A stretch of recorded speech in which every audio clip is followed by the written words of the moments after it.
Great. Both microphones are on. Everything's recording. Good. Okay. This is going to be episode 5. I just need to put the chair in position and grab some notes. Yeah, that's good.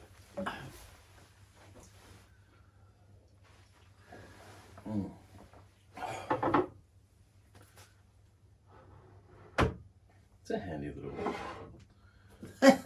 little side thing.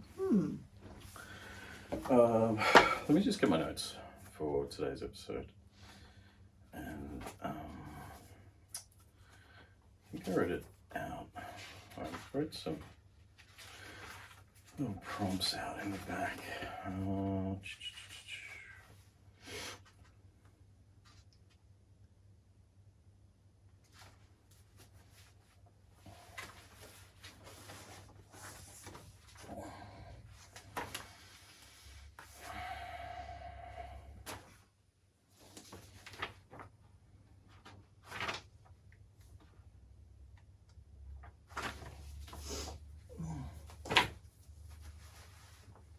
Are you sniffly today?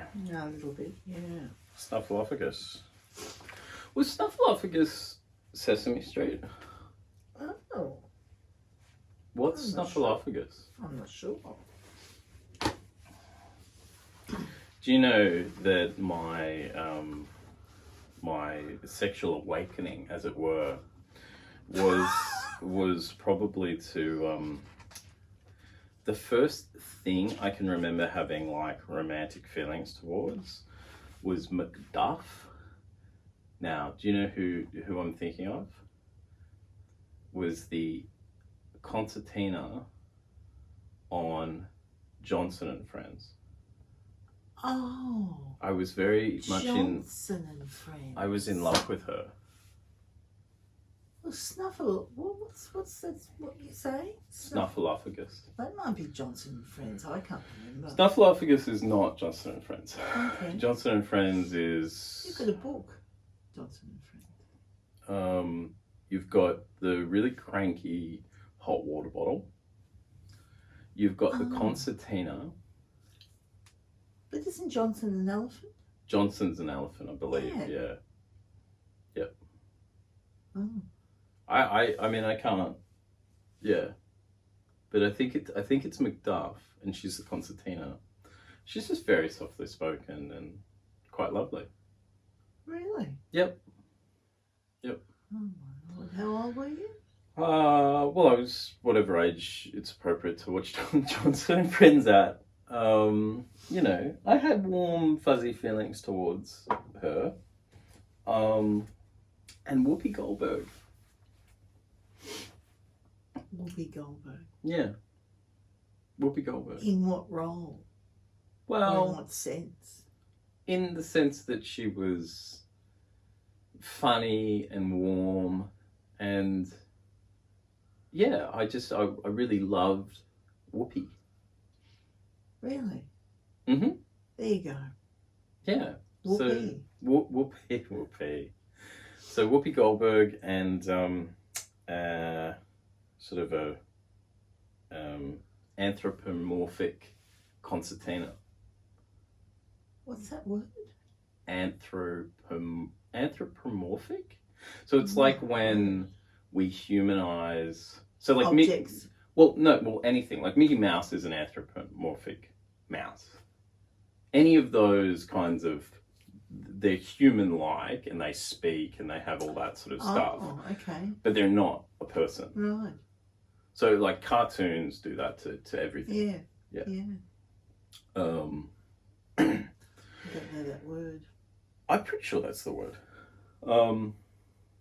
So, what a beginning! What an opener! I mean, you know, I'm bewildered. Have you ever had experienced, you know, a podcast such as this? No. Probably not. Welcome back to another episode of the BARROW Podcast. It is episode 5. Wow. Wow. So, I'm going to do a little bit of housekeeping up front, and I'm going to do a little housekeeping at the end. Mm. But basically, what I wanted to say is that we are now officially roughly, well, how can you be officially and roughly? But we are officially and roughly about a quarter of the way through the program. Initially, Mum and I had planned that this series, this season of the podcast would be 20 episodes. I'm still thinking that it's going to be 20 episodes, but we might go a little long. It depends what happens. But which means we're also about a quarter of the way, not only through the podcast, but through the book itself. And we're transitioning from Deborah's childhood into Deborah's adolescence. Oh my word. Oh my word. But I didn't want to sort of like leap from one to the other because, you know, there is a little in-between period that everybody goes through, which is that kind of like pre-adolescence window, that last year of primary school, first year of secondary school window, where I think people develop at different sort of rates of speed and, Well, you know. or not develop. Or not develop, as the case might be. But like, look. Because I was very young. You were also actually out of kilter in that sense. Absolutely, always been out of kilter. Yeah, well, I mean, it is kind of an interesting point because, well, that actually brings up something interesting, which is like being out of alignment, both in terms of age and generation and schooling, which is an experience you had and an experience I have. Yeah.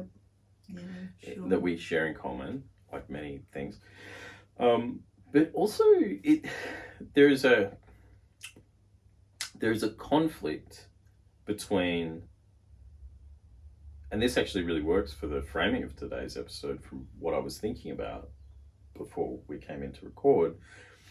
There seems to me to be this kind of conflict between parents who are really responsible, supposedly responsible, seemingly responsible, and how they appear in their role and all this sort of stuff, and this kind of facade or persona that exudes responsibility.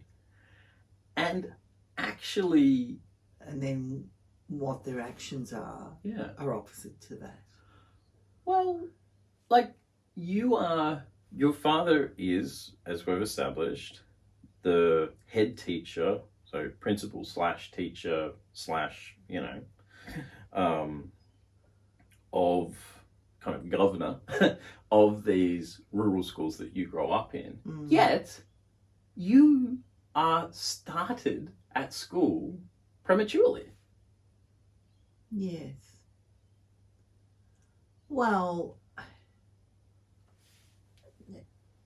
not prematurely in the scheme of things, but then it ends up being that way because I really only have 6 months in prep. So I'm going into grade. Well, think about when I mean, yeah, I can't remember how it lines up there, but when you finish school, you are only 17 and only just turning 17. So you are turning 17 right at the end of your last year. At the same time, I'm doing HSC exams. Yeah. So you are a full 12 months younger than everyone around you. That's right. Well, that's premature. Like, that's absolutely that's quite strange. Yeah, well, it much as it's different. I mean, look, it's not the most uncommon experience. No, I was friends with somebody who was 17 in the first year of university, and that does happen, and plenty of kids, well, again, a minority, but in total, plenty of kids do get advanced a year. That does happen, but it's just one of those, like, it's small, but it's big in a lot of ways that things are when you look back on them. Yeah, and when you look back on them, that is just adding to the different things. Yeah. The only child, the isolation. Yeah. So it's building. Yeah. Already building a picture. All the elements compound. Yeah. Compound. Yeah. And I really do think that it was having an effect. I think, in fact, it was wreaking havoc on you when we look back so much earlier than I acknowledged. Yeah. Yeah. Yeah. Probably. Yeah. So, I mean, where does that put us for today? I mean, I sort of wanted to touch on the book itself again. Yeah. Which is, again, it's sort of parents and, you know, again, that sort of murky line between responsible and not responsible and facade, like surface versus depth stuff. So you've written a chapter 4 of your book, which I'm going to put up. I'm going to read a tiny little bit of it today, but I'm also, for subscribers to the Substack, through next week, actually tomorrow will be Monday, you can see the full video of me reading this chapter back to Mum and getting her reaction of it. So if you haven't subscribed to the Substack yet, please, you know, please do. Yeah, go ahead and check that out. Particularly if you want this kind of thing, and this is one of the excerpts that I'll be putting up on the Substack. Okay, but you start this chapter with the line, "My parents are not always the benevolent figures they make out to be. There is a public face, one of a happily married couple of modest status in our community who work closely with children. But things are more complicated than this at home." Look, you go on to say, I wouldn't say, you know, my father's an alcoholic, he's not even a daily drinker really, but he never misses an opportunity to drink to excess on social occasions, a habit formed and carried over from his days playing football. My mother, on the other hand, is a teetotaler, always referring to a time when she slid down the banister after a ball, dead sober. Quote, "I can have just as much fun on orange juice," end quote, she's prone to remarking. After binges when my father is nursing a hangover the next day, my mother is in a rage. She sarcastically holds up beer bottles, taunting him with them. Quote, "Do you want more, or are you sick enough?" End quote. I retreat somewhere to play alone until normal relations are restored. As I say, if you want to see me read the full chapter, that'll be up on the Substack tomorrow. But look, I think that there's an aspect here of like the way that people present versus how they are really. I mean, like, even in your retreating to play alone, as we've already talked about, there's a loneliness in your playtime. Yeah. And also, you know, I'm trying to rely on memory now that I've probably normalized those memories, and they weren't events that were happening all the time or regularly, but they were significant enough to be in the memory. Yeah, sure. And then that leads to that notion of walking on eggshells, living on eggshells, yeah. And yeah, I probably haven't attached too much significance to that, but when I look back now, that was definitely part of my upbringing. Yeah, I mean, there's a few things that strike me about it. I mean, the drinking thing is like, whatever. I mean, you know, sure. But it's interesting there's a few things, like, I'm trying to work out which one I want to say first, but, you know, your mother's abstinence, like, is interesting in itself. Like, there's a kind of she's already a difficult person, and at the end of this chapter, she's revealed as starting to become very difficult. And I might read that as well on the podcast today. But like, there's something sort of out of alignment with her, like, she's very different to your father. I was going to say, in looking back and unpicking, those moments actually define the two characters. Yeah. One is, well, it's interesting. One is a father that can go with the flow, although that changes later on. But you're defining her more as the righteous person. Yeah.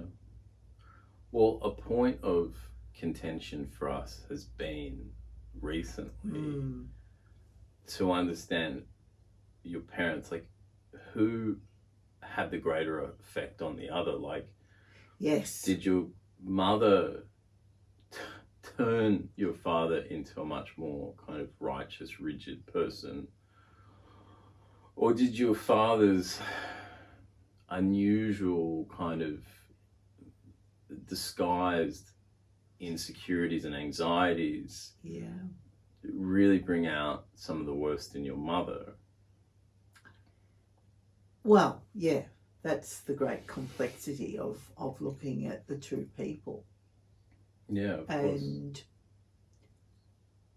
growing up, I was more of the opinion that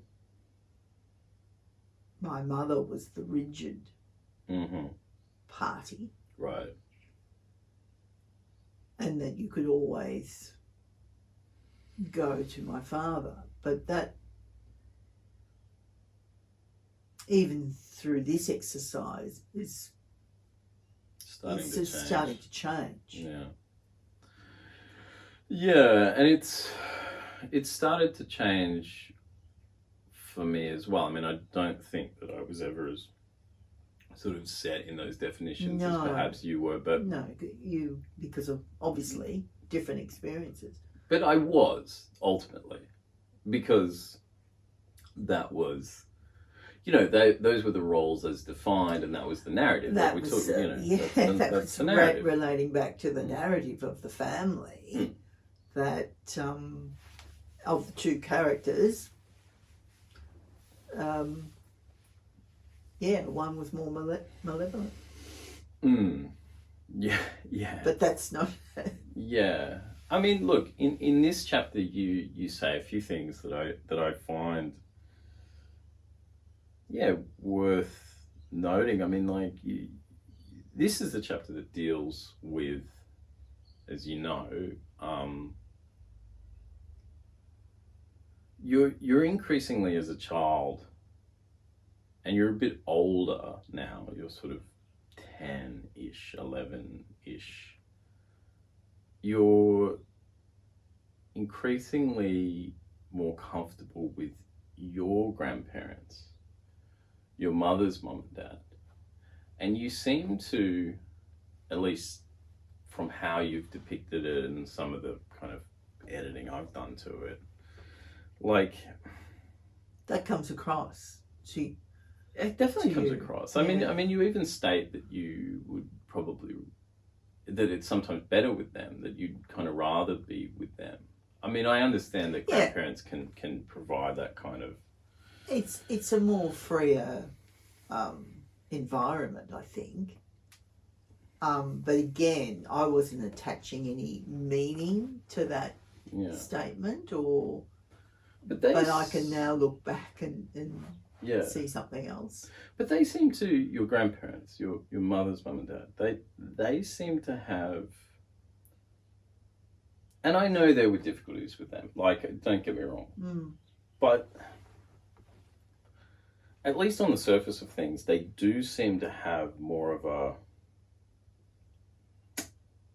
They just seem to have more of a lifestyle.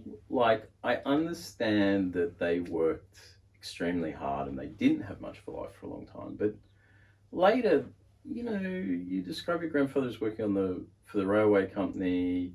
They have their little shop. They go fishing. There seems to be a kind of a quality of life that I remember being distinctly absent by the time I was growing up. Yeah, but I would say I experienced that anyway, much more than you did. Right. Okay. Because later events complicate that. And then I think those later events, when you're around, are related to a fearfulness. Okay.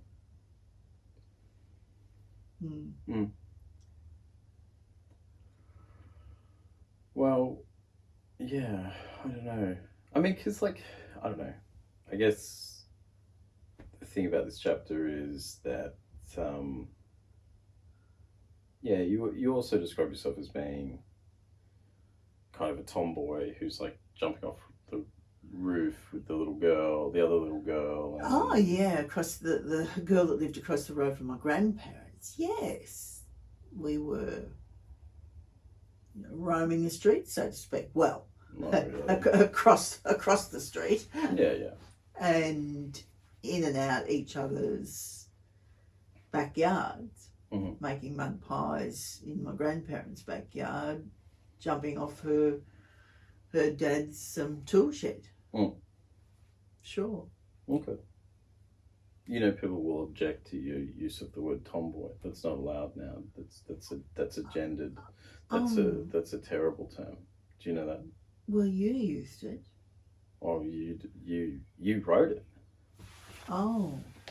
They might also object to your Gollywog collection as well. Possibly.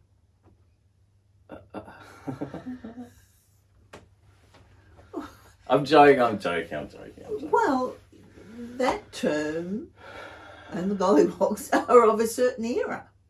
That's the era. Okay. Yeah. Well, I mean, gender is kind of an interesting one in all of this. I mean, like, I don't know, like, because I think I have often, and perhaps it's a pointless exercise, and ultimately I think that it is. I've often thought about, what things might have been like had I been a girl. Like, if that would have helped in some way. I'm not saying that it would have helped. I'm saying, in relation to... Are you not in the mood to talk today? You seem very kind of like... I just want to say, you seem very stiff today. You seem a little kind of almost bored by this. No, I'm actually trying to think about my words rather than just being unnatural. Unnatural. It's been just speak. Yeah, you've been doing that for 4, Okay. 4 previous episodes. Like, just why has it changed today? I don't know. There's like an atmosphere in here at the moment where you're just kind of like looking at me going, I've answered that now. What's next? And I'm going, I don't know what's next. Can you speak, for fuck's sake? No. Your question about would things have been different if you were a girl? No. I meant that, like, when I have thought about my experiences, I have wondered in what kind of ways they may have been different had I been a girl. And I don't know if there's any point to that. It's something that I have thought about. Well, I think there just would have been, you felt overprotected. I think that would have been magnified. Right. Yeah. Okay. Yeah. Fair enough. Yeah. I just wonder what my father's reaction to me would have been. I think I was that- thinking in terms of the family and the family upbringing and the household. Yes, that's an interesting point. because it's sort of See known how that- I really don't ever take on his opinion, or he doesn't exist for me. No, yeah, I've noticed that. I've You almost I've have to observed raise that. yeah, And that is very interesting from his point of view. because we know that sort of like there's this classic thing of men having male children, and then Yes. all their insecurities come up, Yeah. and Yeah. they're sort of awkward, and it's like you can be more as a man. I think you're permitted culturally, I'm not talking about individuals, I'm just saying, to be more relaxed around a girl and more showing of affection, all sorts of stuff. But I think for guys, like if they have a boy, there can be, I think it's obviously changed now, hopefully, but there can be a tendency to sort of like get really sort of stiff or rigid about it, and sort of and like you have to toughen up the boy. He has to be the man. But I don't know whether there would be any changes there, because you're talking about a very different individual. Yeah, sure. But it is a point that I've contemplated. Did you think about that a lot? I have thought about it since we've been doing this process, because I've also been thinking about you. I mean, like, you're a girl in this world, right? But I've been thinking about, well, would your relationship to life, to other things, to your parents, what would that have been like? How different would it have been if you'd been a boy? And it's simply because you use the word tomboy, and I was like, well, yeah, I mean, like, you definitely have, you say that, I mean, like, you are gendered to the extent that, like, you have dollies and you have all these things, but you're really not that interested in them. You're much more interested in, typical boyishness. Yeah, and when I was first, trying to put things down on paper and really think about, I think that's what I see as my freedom as a child. That I didn't have to be the little girl. I was out there with my pretend guns and riding the bike and pretending it was the horse, and having that freedom. And I think that the gender starts to become an issue, because it's like you are let to be free as you like, to define yourself kind of as you like through play and all that sort of stuff. But then as we're going to go on into these next chapters and start to look at adolescence, it's like being a girl starts to take shape. And from my observation, from the conversations I've had with you, it seems a kind of negative experience. You mean in terms of like body issues and things like that develop later? I still think there was sort of a freedom there. It's hard to know what comes first, because yeah, no, go. I'm not exhibiting any real interest in the outside world, so I'm easily managed. Put it that way. That's fine, I don't start to have, and we're leaping ahead here, but I don't start to have those adolescent interests. So I'm still the little girl that wants to do her homework and does her music practice and is a homebody. So in that sense, I'm allowed a lot of freedom, because I wasn't, at the same time, wasn't trying to have freedom outside the home. Right. Yeah. Okay. All right.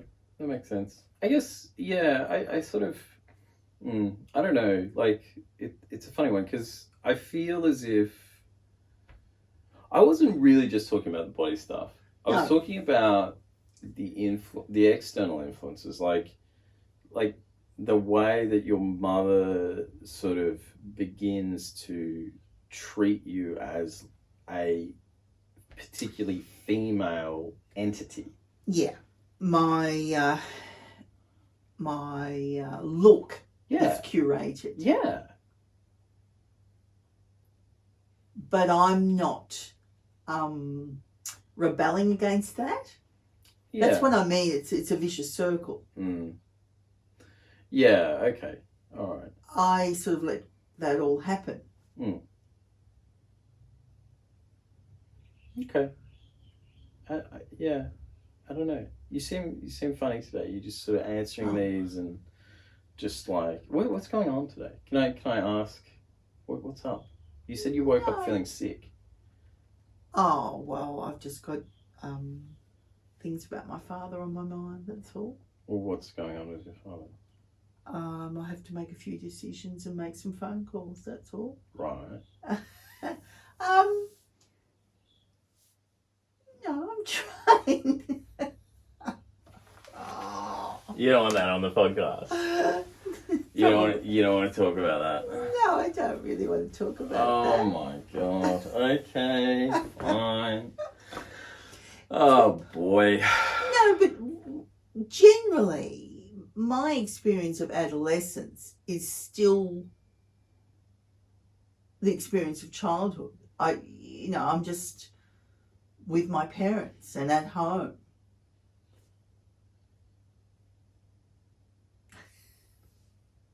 What? Okay. What can you say? What can you say? Well, folks, that's it for today. What can you say? What can you say? Okay. What can you say? Well, throw me a leading question. I've exhausted my questions because you've refused to really sort of elaborate. You've gone, yep, that's true. Yep. Well, that's my answer for that. This is supposed to be a probing, examining, reflective kind of a show. It's also supposed to be something that people would want to listen to. Jesus Christ. Well. Oh my god. Okay, fuck it. Like, let's just sort of slightly transition a little bit into your teenage, adolescence era. Because it's also in this window, right, that and I just wanted to touch on this a little bit at the end. I don't want to go into this in too much detail today, but I guess I don't know where I'm going with this. I sort of started out thinking about, transitions and moving ahead and parents being something on the surface and then something else. Well, that's exemplified by the enormous transition that I make from the rural school to the convent. Yeah. And, their parenting comes into play here, where I spent the first 6 months, because I'd come from a tiny little rural school where Dad was in charge. We were suddenly in a big country town. I am suddenly getting on the tram and going into school. Can you think of all the changes? Yeah. From that tiny world. Yeah. Where you were really in charge because Dad was in charge because he was a respected person in the area. Yeah. I'm in charge because I'm the daughter. Yeah. Sure. And suddenly I'm just this small piece in a rigid convent uniform, hat and gloves, summer and winter, going on a tram into a big school. And I spend, and this is not a fabrication, or this is not a lost memory. I spend the first 6 months in the toilet block every lunchtime. Really? Yeah, crying. And the smell of the toilet block, not necessarily from a toilet but perspective, the water taps going and the other kids in and out. So I'm okay while I'm in the classroom because, of course, that's what I'm good at. Mm-hmm. And then, of course, I take refuge with my piano. That's when that becomes big, because I go off to the music lessons, and the only person I think really worried about me, and this might be just a memory, is the nun that taught me piano, because she's seeing me every day. Right. Because at the same time, our piano is being refurbished, so the only place I can practice is at school. Now, my memory of that whole episode is it's so stark. It's the first 6 months, and then suddenly I'm out of it. Mm. I can't vouch for that, but that's my memory. Wow. So that's was an enormous transition. 6 months of every lunchtime just going to the toilet and sitting in a cubicle. Well, just tears. Yeah, every lunchtime. Wow. That's and just... yet and to give it context, this was only the primary part of the convent wasn't big. There was an infant class, prep to 2, and then there was our multi-class 3 to 6. Okay. So my first year there is I'm in grade 6, and there's 4 of us actually in grade 6. Mm. And one of those girls becomes my friend for life. Oh, okay, yeah. And, later on is my matron of honour and all the rest of it. What an honour. What an honour that was, yeah. And I was her bridesmaid. Is she divorced too? No. Oh. Don't think That's so. surprising. No. Yeah, so how do you go from being...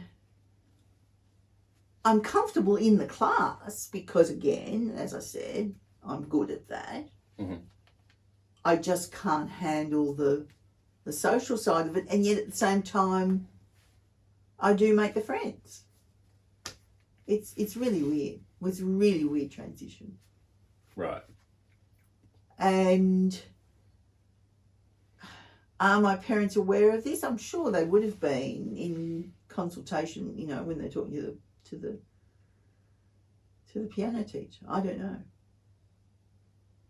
It's just such a stark memory that it's stayed with me all my life. I've always talked about it, haven't I? Yeah, of course you have. But I mean, I don't think until we started doing this that I realized how literal it was. I mean, I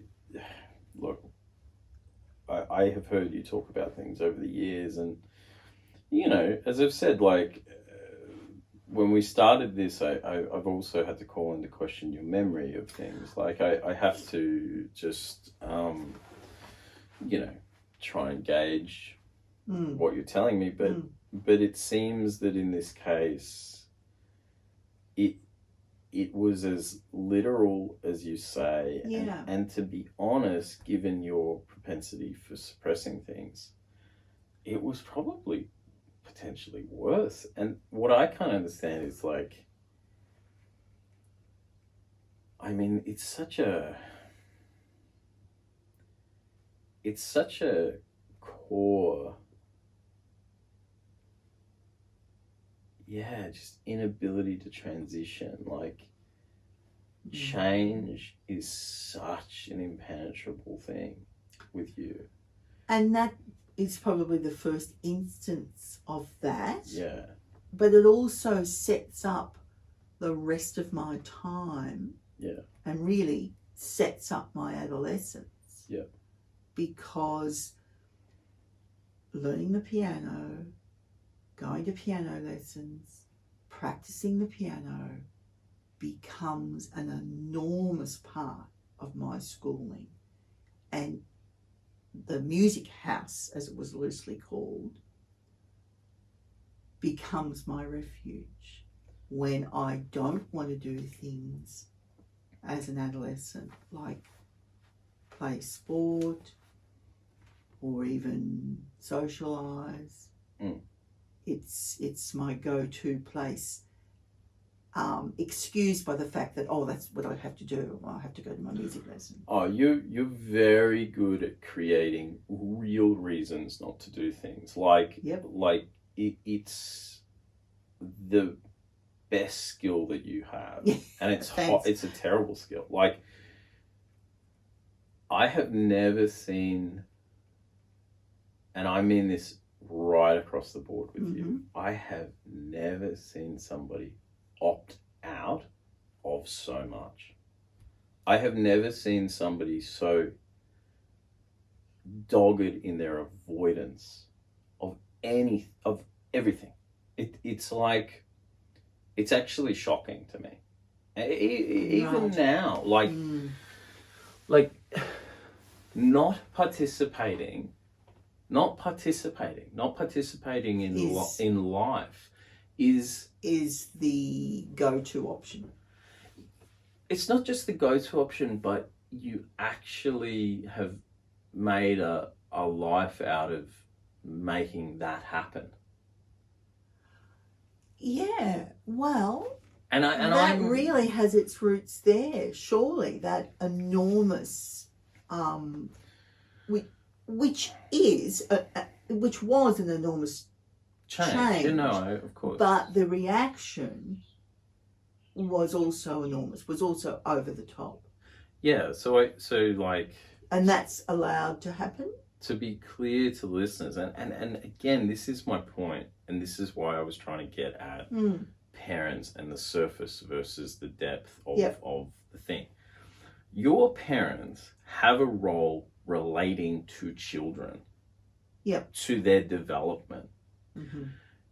Your personal development is, to be perfectly honest with you, I mean, like, if you're going to score your parents, it's a zero, right? Like, it really is. It's not good parenting. They don't really do. They do a lot for you, but they don't do much, like, with you, if you get my meaning.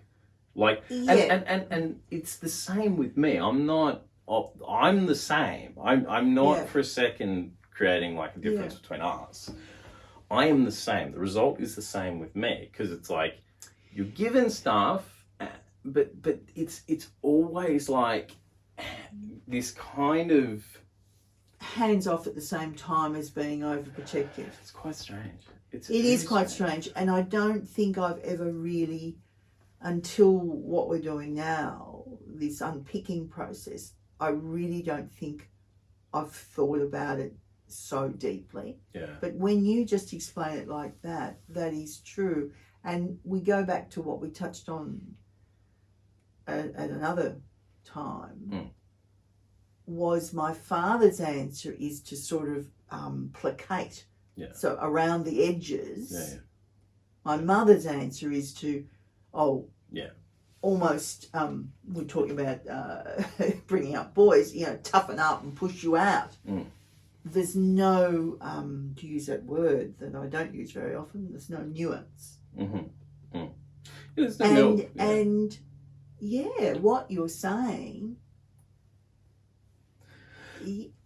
is no parenting, which is, it plays out down the line. Of course, it happens again and again. We'll get to that. We'll get to that. But of course it happens again and again. But it is really stark, this kind of facade of, in your own words, there's a public face, one of a happily married couple of modest status in our community who work closely with children. right? Like the public face is working with children, and your parents love children, but they love like the idea of children. Okay. This is my take on it, obviously. Sure. And it's the same with me. I'm your mother's and father's great delight when I'm a child. As soon as I'm 14, they just stop talking to me. Like, yeah, they're just, oh yeah, he's whatever. You know, it's their lack of interest is like overnight, and it's hard to describe that though, isn't it? It's hard to unpick, and it's hard to get across.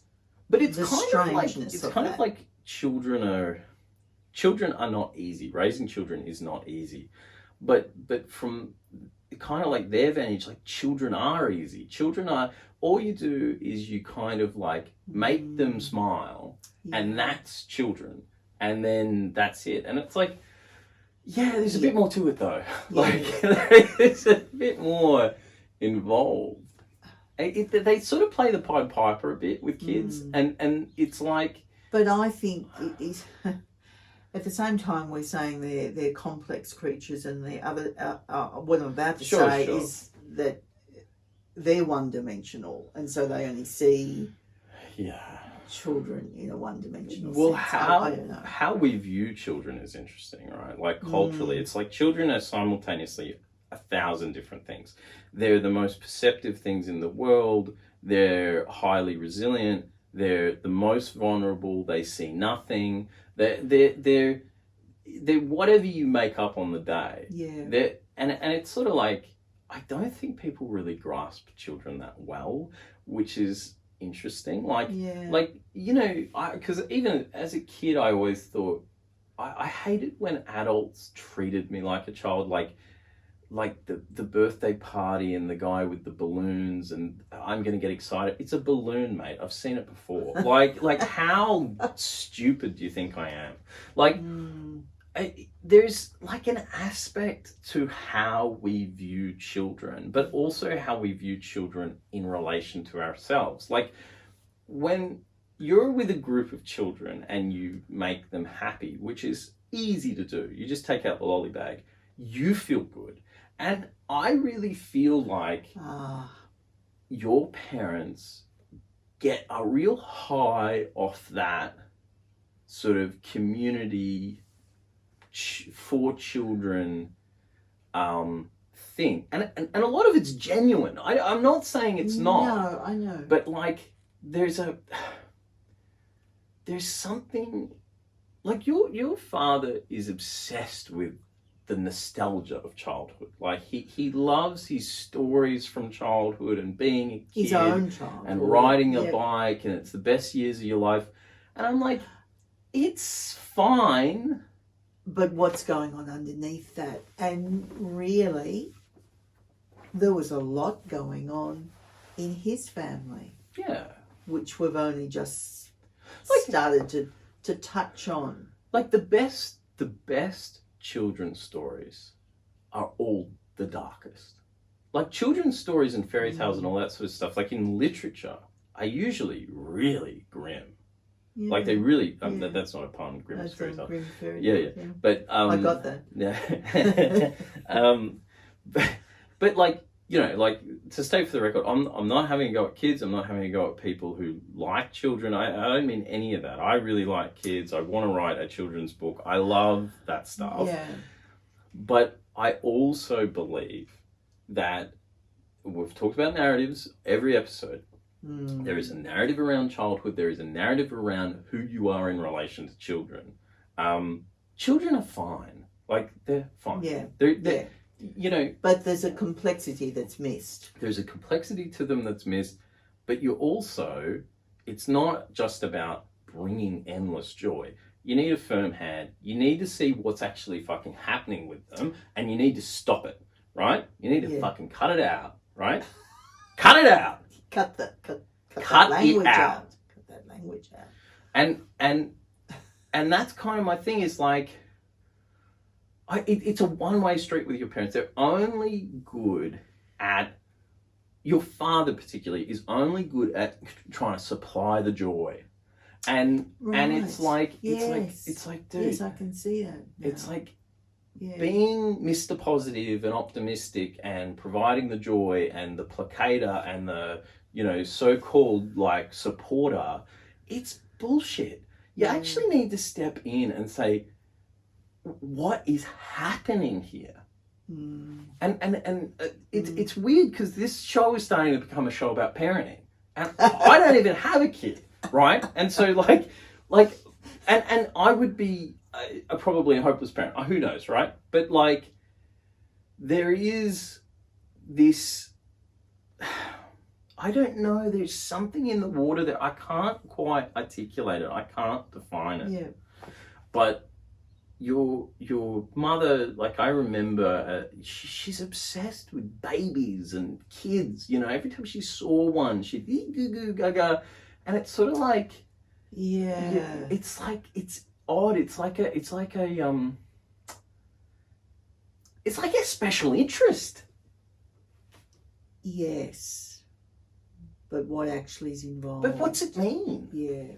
Well, it's a falseness there. And that's kind of what I'm saying. I mean, yeah. I think we know people have children sometimes to solve problems in their relationships. They think they're going to, like, you know, and we also know people have children because it's gonna fix their own loneliness, and they're gonna have a kid that does something, and there's all that stuff going on, and there's a lot of that stuff. What I'm saying is, I think there's a lot of that stuff going on with your mum and dad. Yeah. I think. I mean, I don't know. Well, my mother wasn't particularly maternal. That's what I mean. It wasn't. Look, I wouldn't be sure about this, but I think there were difficulties in having children, and then suddenly I came along. Yeah. I don't think it was on her list of what she wanted to achieve in life, and whereas my father had the narrative. Mm-hmm. Yes, I can really see that. Mm. Oh, you It'll have be 3 wonderful. or 4 kids and it's all good. Mm. Yes. Yeah. So there's a mismatch there for a start. But you know, it's like a But of course, once I'm there, she overcompensates, obsesses. Mm-hmm. Yeah, like your mother's this sort of classic case of like, because like she likes the idea of children as this kind of entity, and she's almost like a child entertainer. She wants to be that, but she doesn't want to be a mother, and those things are very different. And in fact, I would say like people without children are really good in a lot of those roles because you don't have the experience of really having children. You don't have that responsibility. You don't have that responsibility to them. You can walk into like entertaining them or providing them with counselling or all kinds of things. Easily walk out the door too. Yeah, well, once again, we're getting back to discussing the peculiarities of the mother and father. Well, yeah, and sort of, I just think that there is an atmosphere, and then you transition out of childhood into adolescence, and I really think that the atmosphere starts to manifest in you. That's at least what I'm saying, because like you start to see a person raised under this roof amongst these people who isn't equipped. Like, I was just going to say that, who's not equipped for life at all. And look, making a transition like the one you did, who wouldn't go and cry in the bathroom stalls for a few lunchtimes? But for 6 months, and the thing I really want to make clear to listeners is that, yes, the crying went for 6 months, but what Mum's saying and we all know, like, kids can have really bad stretches and patches at school, right? And they can really struggle. But they're struggling with something for 6 months, and then they're struggling with it for 6 years, and then they're struggling with it for a lifetime.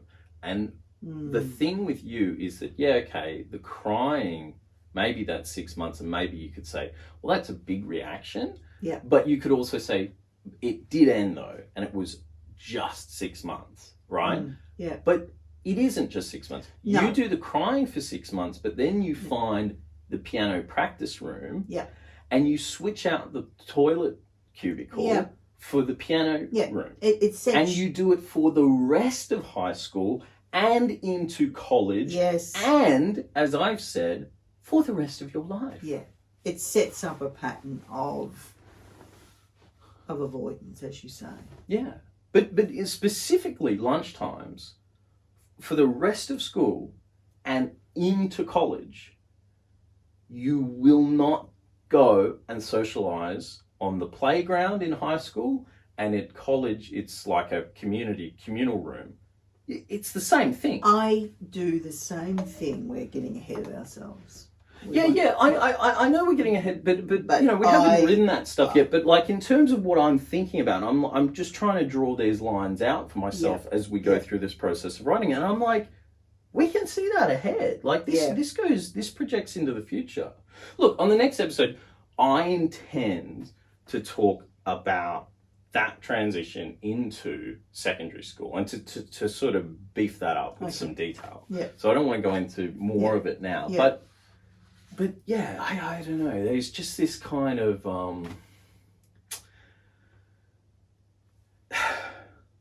being out of alignment, being out of kilter, and I think age has something to do with it, of course. You know, you are younger than everybody, and being set apart in all those different ways. Yeah. The isolation, the only childhood, the rural thing, the age, all of it. You know, it really just compounds. Yeah, that's right.